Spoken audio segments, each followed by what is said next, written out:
एक बार की बात है, गौतम बुद्ध अपने शिष्यों के साथ एक छोटे से गांव से जा रहे थे।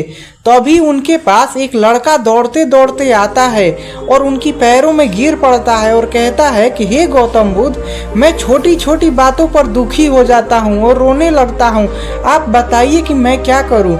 गौतम बुद्ध उसको अपने पैर से उठाते हैं और उसको बैठाकर उसके आंसुओं को पोंछते हैं और कहते हैं कि मैं तुम्हें एक कहानी सुनाता हूँ जिसे तुम सुनने के बाद तुम्हारे दुखों को थोड़ा अंत तो हो ही जाएगा।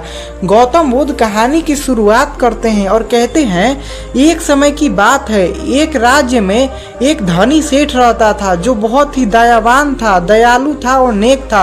वो सबकी मदद किया करता रहता था, जो भी उसके द्वार पर आता उसको वो कभी खाली नहीं भेजता था।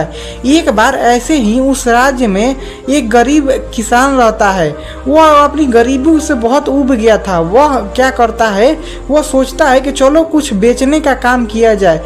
वह एक पत्र लेता है और उस पर ज्ञान की बातें लिखकर बेचने का सोचता है। वह पूरे राज्य में घूमता है पर कोई नहीं खरीदता। जब वह सेठ के पास जाता है तो सेठ समझ जाता है कि इस पत्र को कोई नहीं खरीदा होगा। वह उस चिट्ठी को खरीद लेता है और उस चिट्ठी में जब पढ़ता है तो उसमें लिखा रहता है कि एक सा समय या एक सा चीज हमेशा नहीं रहती है, सबको बदलना ही है। वह उस चिट्ठी को अपने पगड़ी में बांध लेता है। टोपी पहना रहता है वो सेठ। बहुत समय बीत जाता है। जो वहाँ पर रहता है उसके पड़ोसी उसको देखकर बहुत जलते रहते हैं। वह उसको फंसा देते हैं और राजा से उसको दंड दिला देते हैं। राजा उसको काल कोठरी में डाल देता है। सेठ बहुत दुखी रहता है उस कोठरी में। वह रोता रहता है और समझता रहता है कि उसके जीवन में दुख ही दुख है। उसने गलती नहीं की फिर भी उसको दंड मिला। वह ऐसे ही रो रहा था। एक बार उसको अचानक उसका हाथ उसकी पगड़ी पर चला जाता है और जैसे ही वह पगड़ी को खोलता है उसमें देखता है कि उसकी चिट्ठी है।